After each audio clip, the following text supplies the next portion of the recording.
अनायत हुसैन भट्टी का वह गाना जिसने लता मंगेशकर के भी पसीने छुड़ा दिए, वह हैरान रह गई होंगी कि इतनी जबरदस्त आवाज दुनिया में किसी की नहीं, जैसे कि इनायत हुसैन भट्टी की है। मैं इनायत हुसैन भट्टी की शागिर्दी करना चाहती हूँ।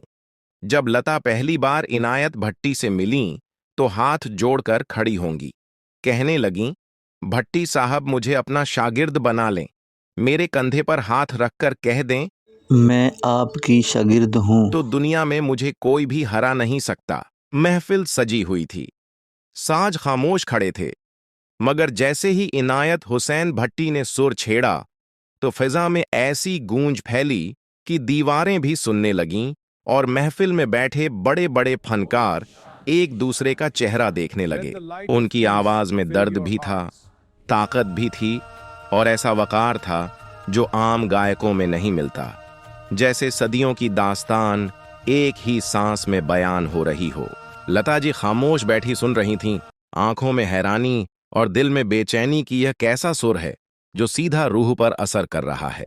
हर ऊंचे सुर पर महफिल में सन्नाटा छा जाता और हर मध्यम लय पर दिल धड़कने लगता, जैसे वक्त रुक गया हो और सिर्फ आवाज सफर कर रही हो। लोग कहते हैं संगीत सुना जाता है, मगर उस दिन महसूस हुआ कि संगीत देखा भी जा सकता है जब आवाज मंजर बनकर आंखों के सामने खड़ी हो जाए। भट्टी साहब का अंदाज ऐसा था जैसे वह गाना नहीं गा रहे बल्कि कहानी सुना रहे हों, जिसमें जज्बात, गैरत और मोहब्बत सब साथ बह रहे हों। महफिल खत्म होने के बाद भी लोगों के कानों में वह आवाज गूंजती रही, जैसे कोई रूहानी असर दिलों पर नक्श हो गया हो।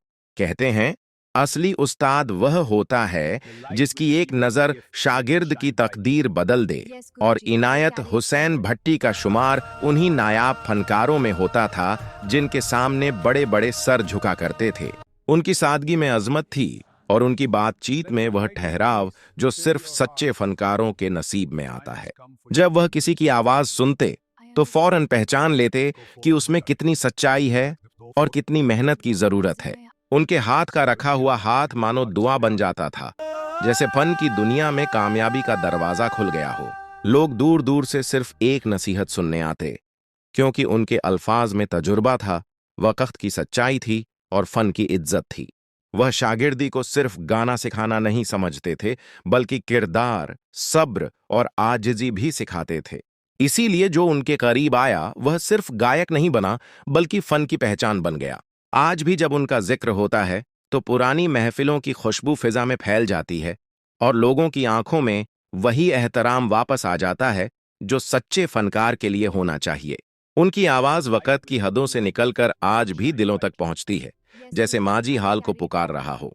नए गायक जब उनके गाने सुनते हैं तो समझते हैं कि असली ताकत शोर में नहीं बल्कि एहसास में होती है। उनके हर लफ्ज में वजन था, हर सुर में वकार और हर खामोशी में भी एक मतलब छुपा होता था। यही वजह है कि उनका नाम सिर्फ एक गायक का नहीं बल्कि एक दौर, एक मापदंड और एक रिवायत की पहचान बन चुका है। फन की दुनिया में बहुत आवाजें आती हैं और चली जाती हैं, मगर कुछ आवाजें तारीख बन जाती हैं और कभी मिटती नहीं। इनायत हुसैन भट्टी की आवाज भी उन्हीं में से एक है, जो वक्त गुजरने के साथ और ज्यादा कीमती महसूस होती है। दोस्तों, अनायत हुसैन भट्टी दुनिया के माने जाने वाले गुलकार हैं। लोग आज भी उनकी कैसेटें, गाने पुराने बड़े शौक़ से सुनते हैं। ख़ास करके जो हमारे बुज़ुर्ग हैं वो आज भी वो कैसेटें लगाकर अनायत हुसैन भट्टी के पुराने गाने सुनते हैं, जैसे कि जुल्फ़ दा कुंडल खुले ना वगैरह वगैरह। उनके हज़ारों गाने हैं जो कि बहुत ज़्यादा मशहूर हैं।